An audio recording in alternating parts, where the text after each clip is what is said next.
कभी कभी हमारी लाइफ हमें ऐसे मोड़ पे लेके जाती है जहाँ हमें लगता है कि सब कुछ ख़त्म हो गया। जैसे कोई मंदिर होता है ना भगवान का, और जिसमें दरार पड़ गई हो, बिल्कुल वैसे। और हम सोच लेते हैं कि बस अब सब कुछ ख़त्म हो गया। लेकिन मेरी जान, वही पल होता है जब तुम्हारी लाइफ की एक नई कहानी की शुरुआत होती है। जो लोग तुम्हें छोड़कर चले गए, जिन्होंने तुम्हारा दिल तोड़ा, दिल दुखाया, उन्होंने तुम्हारी वैल्यू कम नहीं की। उन्होंने बस इतना दिखाया कि अब तुम्हें बाहरी लोगों के ऊपर डिपेंडेंट रहने की ज़रूरत नहीं है, बल्कि अब ये समय है, ये वक्त है। अब तुम्हें अपने आप से मिलना है, अपने अंदर के ईश्वर से मिलना है, अपने आप को पहचानना है। दिल टूटने का दर्द कोई नहीं समझ सकता जब तक वो खुद ना झेले। रातों को नींद नहीं आती है, वो चेहरा बार बार याद आता है और अंदर से ऐसे लगता है कि जैसे सब कुछ खत्म हो गया। भगवत गीता में भी ये लिखा है, जो भी होता है बस हमारे अच्छे के लिए ही होता है। तुम्हारा दिल टूटा, तुम बहुत रोए, तुम्हें बहुत बुरा लगा, तुम्हारा हार्ट ब्रेक, वो भी एक डिवाइन योजना का ही हिस्सा था। वो इंसान जिस पर तुमने सब कुछ लुटाया, जिससे इतना प्यार किया, इतना भरोसा किया, वो तुम्हें तोड़ने नहीं आया था, वो तुम्हें जगाने आया था। भगवान कभी तुम्हें दर्द इसके लिए नहीं देते क्योंकि तुम बुरे इंसान हो, क्योंकि तुम गलत हो।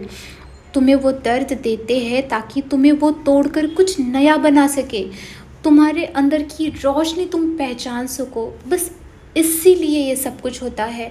तुम अपनी रूह के पास, अब तुम अपनी शक्ति को पहचान सको, अपनी सोल को पहचान सको, अपनी हायर सेल्फ को पहचान सको। बस इसीलिए ये सब कुछ चीज़ें होती है। परमहंस योगानंद जी ने ये कहा था कि suffering is the hand of God shaping your soul. तुम्हारा दुख, तुम्हारा दर्द तुम्हारी पनिशमेंट नहीं है, वो तुम्हारे रीबर्थ का एक इनविटेशन है। तुम्हें अंदर से नया बनाने के लिए, तुम्हें अपने ईश्वर से मिलवाने के लिए वो एक इनविटेशन है। सोचो, जब एक बटरफ्लाई बनती है, वो बटरफ्लाई बनने से पहले वो जो छोटी सी होती है ना कैटरपिलर, उसका पुराना रूप पूरी तरह से बिखर जाता है, टूट जाता है। और उस कैटरपिलर को भी यही लगता है कि अब सब कुछ ख़त्म हो गया, सब कुछ टूट गया। लेकिन असल में वो मर नहीं रही होती है, वो ट्रांसफॉर्म हो रही होती है, बिल्कुल वैसे जैसे तुम अभी बन रही हो। तुम्हें भी यही लगा था ना, सब कुछ ख़त्म हो गया, बट याद रखना, तुम मर नहीं रहे हो, तुम ट्रांसफॉर्म हो रहे हो, तुम एक नए रूप में जन्म ले रहे हो।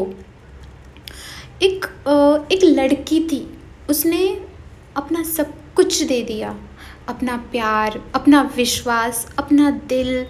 लेकिन जब वो उसका पार्टनर उसे छोड़ के चला गया, उसकी दुनिया बिखर गई, उसका हर किसी से विश्वास उठ गया, उसके अंदर जीने की इच्छा तक नहीं बची। वो हर रोज़ रोती थी, खुद को ही कोसती थी, हर रोज़ भगवान से पूछती थी कि ऐसा मैंने क्या किया, मैंने क्या पाप किया था भगवान, मेरे साथ आपने ऐसा क्यों किया। और एक दिन वो खामोशी में बैठी थी और उसके अंदर से एक आवाज़ आई, मैं तुम्हारे अंदर हूँ। जब हर कोई तुम्हें छोड़ जाएगा, जब तुम अकेले बचोगे, तब भी मैं तुम्हारे साथ हूँ और मैं यही हूँ, मैं तुम्हारे अंदर हूँ। उस दिन उसे समझ में आया, उसका दिल टूटना, उसका ये दर्द उसके लिए पनिशमेंट नहीं थी। अब तक वो उन लोगों से घिरी हुई थी, उसको टाइम ही नहीं था खुद को देखने के लिए, अंदर की वो लाइट पहचानने के लिए, वो परमेश्वर की आवाज़, उसके सोल की, उसके अपने आप की, उसके अंतर आत्मा की आवाज़ कभी उसे आई ही नहीं, क्योंकि वो हरदम बिजी रहते थे दूसरे लोगों में। अपने आप पर प्यार करवाने के लिए दूसरों के ऊपर वो डिपेंडेंट थी। और आज उसे समझ में आया कि भगवान, डिवाइन, उसकी अंतर आत्मा, उसकी हायर सेल्फ उसके अंदर है। उसे प्यार करने के लिए किसी और की ज़रूरत नहीं है। उसी समय था उसके अवेकनिंग का, ये थी उसकी डिवाइन अवेकनिंग। जब तुम्हारा दिल तोड़ टूटा हो और अब जिन इंसानों ने तुम्हारा दिल तोड़ा, अब तुम्हें कोई फ़र्क नहीं पड़ता, अब उन इंसानों से तुम्हें नफ़रत नहीं है, तो समझ लेना अब तुम पहले वाले नहीं बचे, अब तुम्हारा रीबर्थ हुआ है, तुम नए बन गए हो, तुम अंदर से नए बन गए हो। जब तुम लोगों के अप्रूवल की जब तुम्हें ज़रूरत नहीं होती, तुम अपने आप से प्यार करते हो, तुम्हें कोई ज़रूरत नहीं है कि बाहर के लोग आके तुमसे प्यार करें, तो समझ लेना तुम्हारा नया जन्म हो चुका है, अब तुम पहले वाले नहीं रहे। जब तुम अपने अकेलेपन को लोनलीनेस नहीं समझते, बल्कि तुम्हें सुकून मिलता है, तुम एक शांति के रूप में महसूस करते हो उस अकेलेपन को, तब समझ लेना अब तुम पहले वाले नहीं बचे, तुम्हारा रीबर्थ हो चुका है। तुम्हारा रूप, तुम्हारी रूह, तुम्हारी आत्मा, तुम्हारी हायर सेल्फ अब जख्मी नहीं है, तुम अंदर से पवित्र हो चुके हो। तो सुनो मेरी जान, जो गया उसने तुम्हें खाली नहीं किया, कोई तुम्हें खाली नहीं कर सकता, उसने जगह बनाई तुम्हारे अंदर ताकि डिवाइन लव तुम्हारे अंदर से आ सके, तुम अपने आप को पहचान सको। तो अब रोना मत, क्योंकि ये जो आंसू होते हैं ना, बहुत डिवाइन होते हैं। जब तुम रोते हो, तुम अकेले नहीं रो रहे होते हो, तुम्हारे आसपास तुम्हारे डिवाइन एंजल्स है, वो भी तुम्हारे साथ रोते हैं, तुम्हारा यूनिवर्स, तुम्हारा डिवाइन, तुम्हारे भगवान तुम्हारे साथ रो रहे होते हैं। तो अब बस हुआ, अब एक भी आंसू नहीं बहाना है। तुम ब्रोकन नहीं हो, तुम टूटी हुई नहीं हो, तुम डिवाइन हो, तुम पनिश नहीं हो, बल्कि तुम चोज़न हो। भगवान ने तुम्हें चुना है और भगवान तुमसे कहते हैं, मैं तेरे साथ हूँ।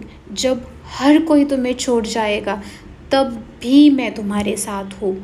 तो उठो मेरी जान और अपना रोना बंद करो और अपने आंसुओं को अपना क्राउन बनाओ, और याद रखो तुम ब्रोकन नहीं हो, तुम रीबॉर्न हो।